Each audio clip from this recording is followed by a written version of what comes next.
गणेश चतुर्थीच्या हार्दिक शुभेच्छा. अरे वा, म्हणजे 2 दिवसांनी गणेश चतुर्थी आहे तर. बोला बोला, काय म्हणता, कसे आहात, मजेत ना सगळे. आज कसं काय येणं केलं तो माझ्या दुकानामध्ये.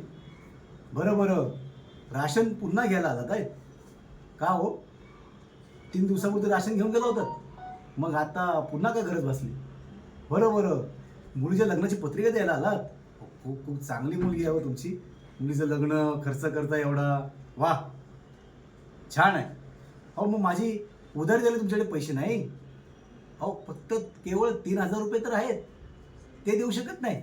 एवढा मोठा खर्च करायला तयार आहे. वा वा वा, छान पालक भेटला तुम्ही मुलीला. हां, हे बघा, आज हे तुम्हाला एक दाणाही मिळणार नाही माझ्या दुकानातून. तुम्ही अगोदरचे पैसे पेड करा. हो, 3,000 रुपये तुमच्याकडे शिल्लक आहे हो, पण आमच्याकडे खूप महत्त्वाचे आहे. कळलं का? बरं, नाही नाही, काही ऐकून घेणार नाही. या वेळेला तुम्ही असं रोजच म्हणता हो, रोजच मला हवं आहे उधारी. असं नाही चालत हो, कधीतरी आमचाही विचार करा. कळलं ना?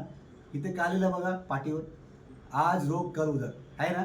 मग तुम्ही काय करताय, अगोदर उधार मागताय, नंतर रोग देताय. हे आता बंद करा. अगोदर रोग द्या, मग उधार. कळलं? चला या तुम्ही.